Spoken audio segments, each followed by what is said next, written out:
Hello everyone, and welcome back to Versus, the show that takes art and tosses it into an arena where it will fight for our amusement. I'm your host, Mark Ellis, and today on the show, it is I who will be thrust into a kick-ass Keanu conundrum because battling it out will be two of his finest franchises, waging war for all-time action supremacy. By now, you might have pieced together that the Keanu in question is not the adorable kitty from that Key and Peele movie, although it was really cute. Hey, this is Keanu Reeves, and he's decidedly more of a dog person. Of course. There's no Bill and Ted or Point Break on this episode. Instead, it'll be a bullet-bending, bad guy-bashing bloodbath between the John Wick trilogy and the three matrices. See, I did pay attention in trigonometry. Yeah. Sure. In one corner, you have The Matrix and its two sequels, Reloaded and Revolutions, the sci-fi action masterpiece that allowed us to see the world for what it really is, not the facade that it appears. All I'm offering is the truth. You know what, in case any of y'all opted to take the blue pill, I don't want to ruin your fun. Just in the other corner, it's John Wick and his two sequels, the assassin-led fight fest that taught us all the most important lesson in life: do not mess with another person's dog. On that, we agree. Even if it's one of those tiny ones that barks like every 8 seconds and lives in the apartment right above me. Serenity now. Here's how we'll determine a winner. Round 1, box office. Round 2, Tomatometer / audience score. Round 3, iconic moments. Round 4, legacy. And then we'll do a wildcard round that could involve what's cooler to wear while beating the crap out of someone: futuristic leather or a finely tailored suit. Personally, I'm gonna go with the suit because if the fight doesn't end in my favor, and look at me, it probably won't, I'll save my beautiful widow some pennies at the funeral by already dressing myself for the occasion.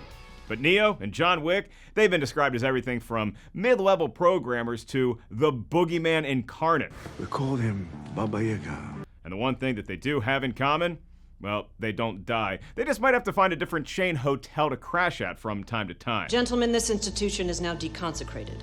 These are two Keanu characters who don't care about redeeming their pro football career, don't have time to wish Eddie Van Halen into their band, and will never yell the phrase, "I am an FBI agent." The Matrix is going sunglasses to tie against John Wick. Let's get it on. And away we go. Round 1, box office. If your name is Keanu Reeves and you were in 1989's Parenthood, then you've had many a good day at the box office, but few years can top what you did in 1999 and 2014. Those marked two pivotal points in your career because each one saw a new flick with your name on it rise out of obscurity and surprise us by becoming a box office behemoth. And if your name is Keanu Reeves and you aren't a famous actor, I bet you love the conversation that ensues every time you make a reservation at the Outback Steakhouse.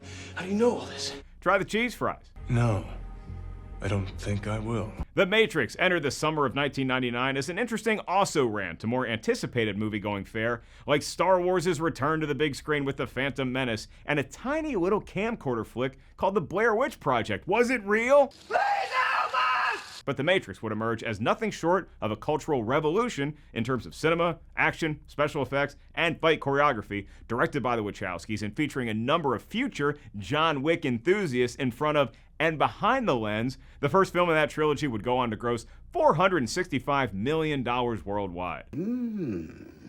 That's interesting. That's good enough to get two sequels greenlit that would be shot back-to-back and released within months of each other in 2003. Reloaded soared even higher, hauling in Dr. Evil numbers like $739 million internationally. Right.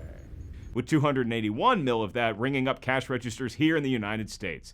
That was the comet, then Revolutions was the afterglow, earning a still stratospheric $427 million around the globe. I am a trafficker of information. I know everything I can. As we look back with rose-tinted glasses and slick leather trench coats, how impressive is it that in the span of a few years, a property helmed by newer directors and one semi-bankable star would completely shift the filmmaking landscape while earning well over $1.5 billion on the way? Okie dokie.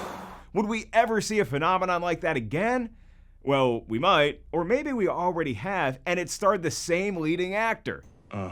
John Wick arrived in 2014 and snuck up on moviegoers even more so than The Matrix.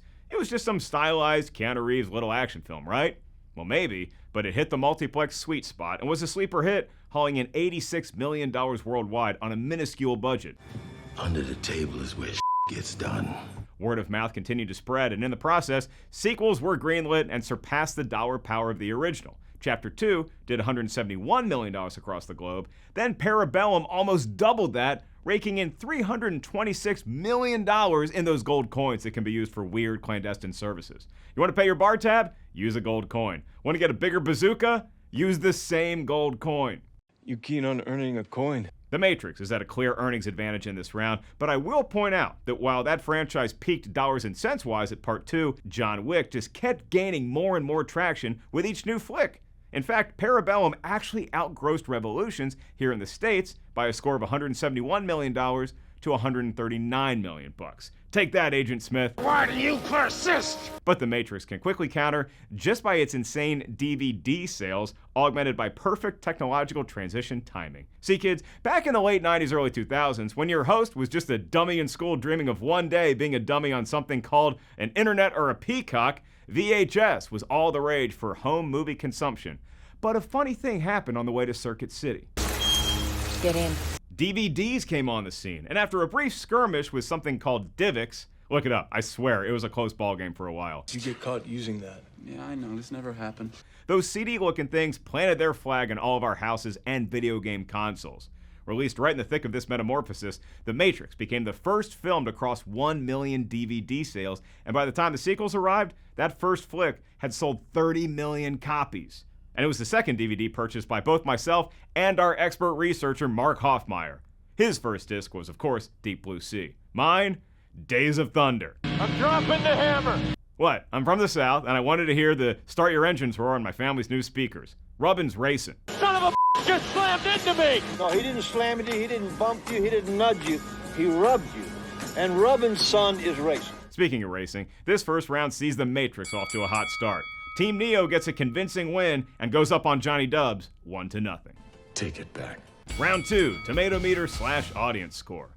Sure, stylized action and cool-looking clothing help a star like Keanu Reeves pack movie theaters, but how did these films do once we were walking out of the theater?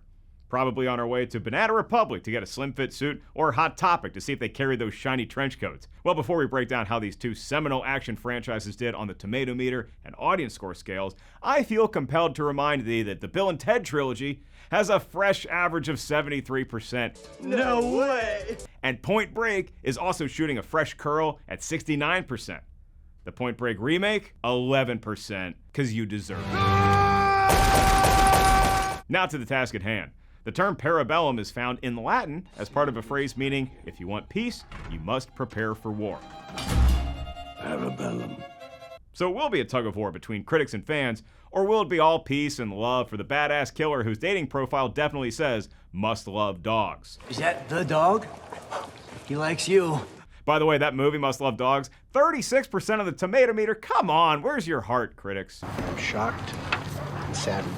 Luckily, John Wick is as fresh as his suit, at least as it was at the start of the film. John Wick is 86% on the Tomatometer, and his two sequels both check in at 89% each. Damn! It's Christmas. We're going to Applebee's after this. Wow, action films don't usually get better with each subsequent entry. Even Terminator 2 isn't as fresh as the first one, although it's much better. Hasta la vista, baby. The audience score pulls off the same trick.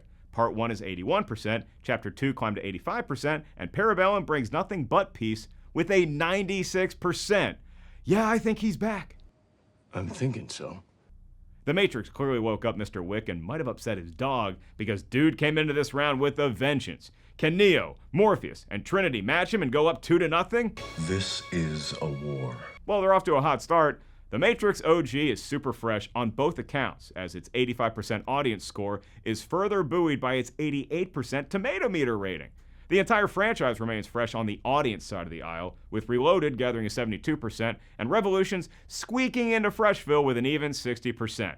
Reloaded helps keep the Matrices in the ballgame here by sporting a 73% Tomatometer score.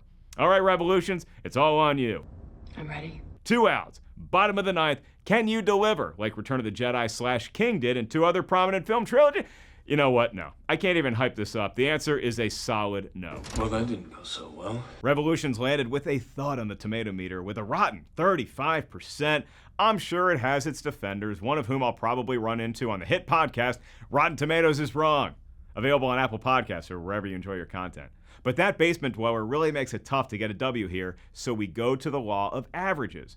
John Wick features a bulletproof 87.3% audience score average to The Matrix's 72.3%, which my expert trigonometry training tells me is 15% less. It's an even bigger disparity on the Tomatometer. John Wick actually improves on its audience score promise, climbing to an 88% average with the critics. The Matrix? Well, the good news is it's still fresh, but it's a far cry from its competitor with just 65.3% as its average. But those DVD sales! Oh, right, we already mentioned that in the last round. Sorry, I get excited. I miss collecting physical media. Now all my content is in some cybercloud, which sounds kind of like a movie franchise I enjoy called The Matrix. Look, it all came full circle. Look, you played tough here, but this John Wick guy is zestfully fresh. Team Dog Lover gets the win in round 2, and we're tied 1-1. Grazie. Round 3, iconic moments. Fair warning, this round will be jam-packed and stuffed to the brim with killer action, memorable scenes, and maybe even some musical accompaniment. But really, seeing the awesome display of choreography, stunt work, and imagination in all 6 of these movies can really be summed up by a single word. Whoa. Couldn't have said it better myself. So let's start with that revolutionary film that was such a revolution, it came out 4 years before its sequel that was called Revolutions. Sure, we all love the red pill, blue pill conundrum that sets our hero down his path of living up to all that The One hype, but can you, dear viewer, remember which pill it was that offered the truth about reality? Yep, it was the red one. Which one would you take? I would have gone red pill, but then I'd quickly have asked for all the blue pills once I had the full understanding that The Matrix isn't just about a pill. It also involves a stunning sequence where we wake up in a weird, gooey cocoon thing that reminds one of Fire in the Sky. It's a pretty sweet setup for the challenges that await, but I want no part of it. One of those challenges would be mastering bullet time.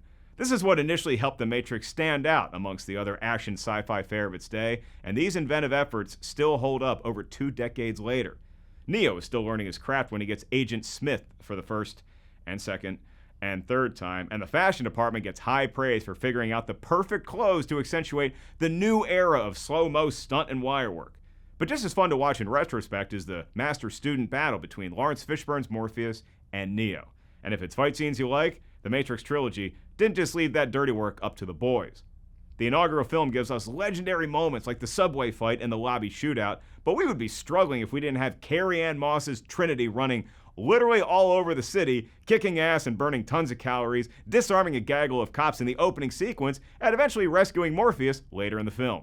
Dodge this. The Matrix and John Wick both do a fantastic job of ingratiating us quickly into the vibe that will remain relatively consistent throughout their respective franchises. But no, I refuse to list Johnny's poor doggie's fate as an iconic moment. I know it sets off the chain of events that last all the way past John Wick Chapter 3 Parabellum, but I'm not harping on that nasty Game of Thrones fella and what he did to that poor doggie. Oh, I love dogs. However, I will say that when dude's daddy Vigo gets wind about what his son did to John Wick's puppy, his expression says it all. That nobody is John Wick. You have awoken a sleeping giant. Ass kickery ensues and doesn't let up for the next 90 minutes, and we get the line that sells the film when John Wick utters, I'm thinking I'm back. The fun of John Wick is that he can end you in a variety of visually splendid ways. I once saw him kill 3 men in a bar with a pencil. We could go with a fun location, like the bathhouse brawl or the club fight from the OG. Or he can simply kill you with a pencil. I know, I've heard the story, sir. Pencil! As we see in John Wick 2, but my creme de la creme is from Parabellum. Looking a little run down there, John. When early on he sends NBA star Boban Marjanovic to his maker with a book. Yeah, a book. When we said hitting the books would be the death of us, that was a college metaphor. But this 7-foot Hulk actually got killed with a novel. John Wick would really be good at cutthroat improv. Give him an object, he'll find a way to murder you. Back in the Matrixville, the sequels were as thrilling as they were confusing. But for every head-scratching expository sequence, we were also treated to splendid visuals that led us into important battles. Check out how cocky our little Neo's become with his abilities when he takes on Merovingian and a whole crap ton of bullets. Let us find out where this goes. Saviors. They grow up so fast. The film also features a breathtaking feast for all 6 of Haley Joel Osment's senses with the Zion rave party, and once again, Trinity shows us all how it's done when she escapes a host of nefarious agents. All roads, or rather electrical wiring, led to the moments we witness in The Matrix Revolutions, when the epic climactic battle between Neo and Agent Smith does not disappoint. Mr. Anderson, welcome back. We missed you. Some 5 years of mastering a new generation of effects, martial arts, and complicated wire work paid off in this battle, but the build-up throughout the 3rd chapter is not to be forgotten. There's a heart-wrenching attack on Zion, and the end scene as we make our way to Machine City. The townships in The Matrix really spell it out for you, don't they? What do you want? Peace. As for brave Sir Wick, he just keeps getting better at murdering his fellow assassins. Throughout the trilogy, as more and more independent contractors take an interest in being the one that brings down John Wick, the dude keeps inventing new ways to get at them first. I love the Weapons Museum fight in Parabellum simply because of its resourcefulness, and the humor wedged in works too. Just check out that knife fight when both parties realize simultaneously, hey, what's right behind us? A bunch of antique sharp objects waiting to check in. Animals exact some long-awaited revenge in that closing film of the trilogy as well. We get horse kicks and German shepherd bites, and it's a real win for all of us animal lovers out there. You a dog person, John? If I had to tee up one more iconic moment from each franchise, it'd still be 2 glorious fight scenes. First up, Matrix Reloaded, when Neo shows off his upgraded fighting skills against a few game agents. That one is expected. It's always enjoyable when the boy from the first film becomes a badass man right before our eyes. As for Boogeyman John Wick, it's gotta be that Chapter 2 mirror room escapade. You wanted me back. I'm back. It gives me a headache thinking about how director Chad Stahelski shot that with minimal use of CGI. We don't see any cameras in these reflective surfaces at all, just a ton of kick-ass martial arts action. Both film trilogies reward audiences for their loyalty by upping the ante with every new battle and each subsequent villainous attack. That's a nice trick. But whereas The Matrix never strayed too far from the original's battle plans, John Wick kept inventing visually electrifying methods to dispose of antagonists. Sure, The Matrix had a much more involved story it was Hugo weaving, and that may serve it well as we progress in this episode, but if you're talking iconic moments, I gotta go with the movie set that delivers the most pound-for-pound thrills, and that is John Wick. Team Continental wins the round and goes up 2-1. This isn't over. Round 4, Legacy. Well, this has been a fun walk down a decidedly bullet-riddled memory lane, but when we look back on these 2 dynamic trilogies that will both have new canon added soon, it's noteworthy to take a few steps back and look at the cultural footprint they've each left in our pop culture consciousness. Life is suffering. The Matrix and John Wick have both left sizable marks on Hollywood and beyond, but whose legacy is richer? I'm a huge fan. John Wick. The Matrix has an advantage right out of the gate because the old adage of age before beauty doesn't really work here. It's still gorgeous and is the elder statesman of our competitors today, and it may be the most referenced film from all of 1999, which is no small feat because, again, it came out the same year as its Star Wars awoke from a 16-year theatrical nap. What does that got to do with anything? And no, I'm not counting the re-releases because Han shot first. I bet you have. The galaxy far, far away casts a large shadow over all other film franchises, but when paired up, The Matrix showed even diehard Phantom Menace honks that there were new creative geniuses in town, and they are the Wachowskis. Lana and Lily have become relevant for so many reasons outside of their filmmaking prowess, but it was the technological advances from that first film that made us take notice. How many times in one's movie-going career can you honestly say you were blown away in the theater? Maybe that first Star Wars in 1977 if you experienced it. Now I am the master. 1993's Jurassic Park. But anyone who went to see The Matrix on the big screen that year left a changed cinephile, and the world would never be the same. Welcome to the real world. That can certainly be said for anyone who is taking Muay Thai, Kung Fu, or any other martial arts lessons after seeing the John Wick movies. Whereas most of the Matrix stunts can be reenacted by us underwater, Wick battles don't spare the courtesy of slow-mo. They're fast, furious, and endlessly creative. Yeah, I kind of enjoyed that. The gun fu style fighting scene throughout the trilogy is a melding of multiple martial arts forms, and the weapons training was just as intense for the performers as it was entertaining for us in the crowd. Somebody please get this man a gun. Stunt work and big screen brawls were permanently altered after the first John Wick film, and with every new picture, the gold standard for a battle scene has been reset to a higher plateau. As unattainable as his killing a guy with office supplies ability might be, John Wick also gets points for relatability. We all love dogs, even cat people. Oh, me? I'm more of a cat person myself. Look, I had cats and dogs growing up, so I'm happy to be the Switzerland for this pet debate, but it's the cardinal sin of any movie since Turner and Hooch to not let the dog make it. This dog's nuts. My theory is that if the dog in Independence Day could avoid obliteration by aliens, they all should be able to survive a 2-hour runtime. The first John Wick took a risk in bucking that trend, but in doing so, made us root even harder for John himself. Who amongst us wouldn't really want revenge on literally anyone associated with anyone who even looked at our puppy with an evil eye? Obviously, I wouldn't know since no one has ever said anything but glowing compliments about my dog, Molly, the Wonder Pup. But I can imagine it, and I do not like it. He was a good dog. I have enjoyed his company. Whereas John Wick's legacy will be remembered primarily as one of close quarters combat with a dash of humor and a pinch of unique hotel amenities. How good's your laundry? I'm sorry to say that no one's that good. The Matrix will be hailed as the next step in cinema, not just in terms of battlefield artistry, but also in storytelling that doesn't hold our hand. The trilogy does confound me quite often, but that's only because its ambition far outweighs that of its opponent, John Wick. If John eats it, we'll all be okay. But if Neo can't live up to his promise, then a whole bunch of folks could feel the ripple effect. The mythology might move at a breakneck pace, but that's necessary for the scope of tale it's weaving. I love saying Hugo's last name in this episode. But the Wachowskis aren't without compassion for their viewers. They know we need a breath every now and again, so they slow-mo. Seriously, how cool is stuff like that? Ever since The Matrix, so many flicks have copied the feel of those high-wire combat sequences. The Eastern influence that molded The Matrix is now prevalent in everything from the Underworld movies to the Resident Evil films to Crouching Tiger, Hidden Dragon, and even the biggest comic book blockbusters of today. John Wick may have upped the fight game ante, and we see evidence of that in actioners since its debut in 2014. But while raising the bar is nice, completely changing the game is better, and that's exactly what The Matrix did. More inventive than, I hate to say it, Star Wars The Phantom Menace, and more ambitious than even the Blair Witch Project in the summer of '99, Neo and company have continued to influence the way movies are made decades after the fact.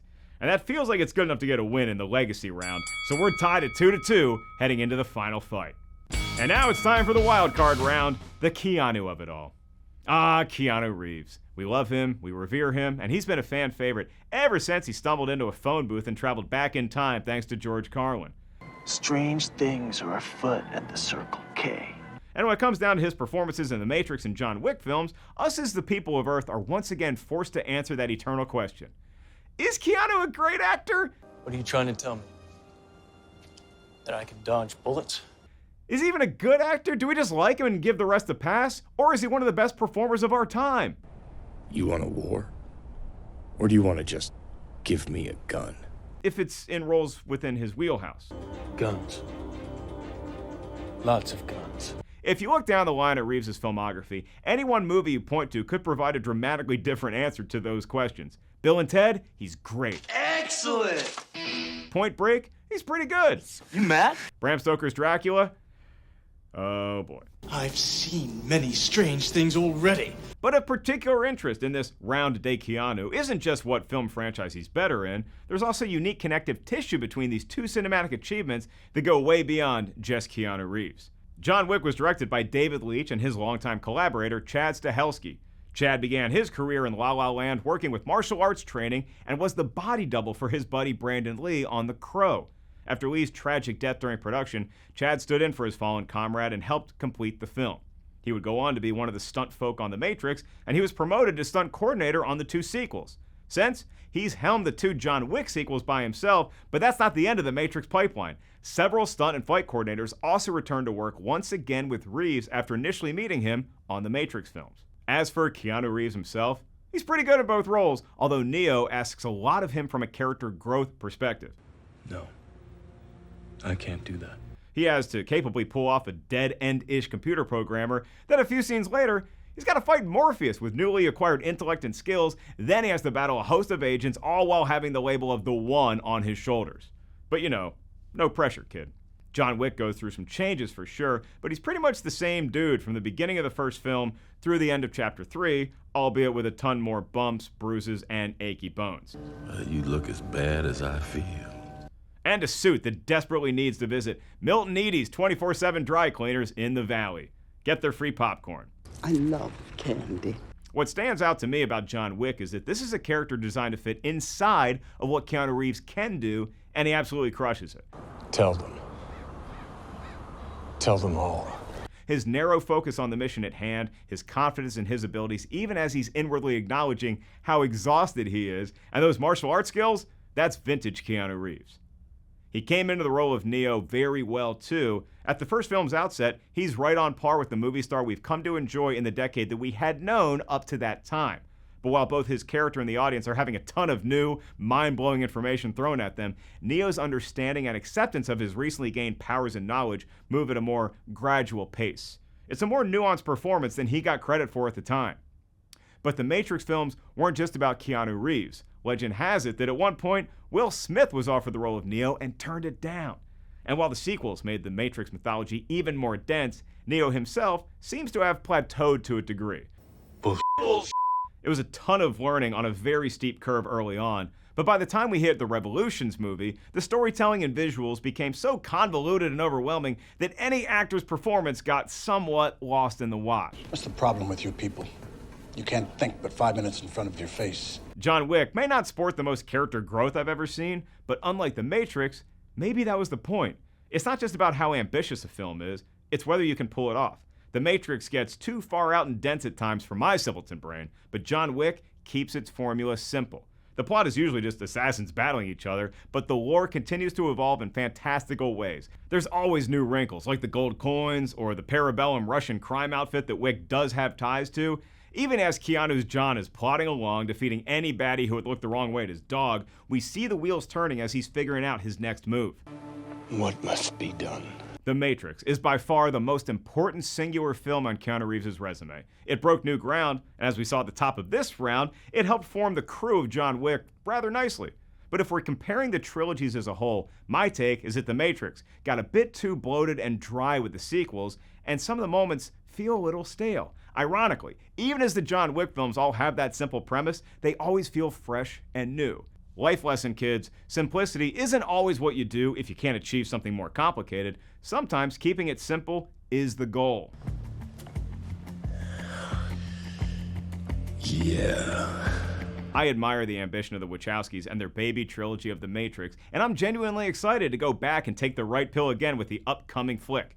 But in terms of both Keanu Reeves as an actor and the trilogy as a whole, the John Wick movies knew exactly what they wanted, and they got the most out of it. I have served. I will be of service. John Wick gets the win in the Wildcard round and pulls off what many in Las Vegas and the internet would consider an upset by winning the match. That was a pretty good fight, huh? Yeah.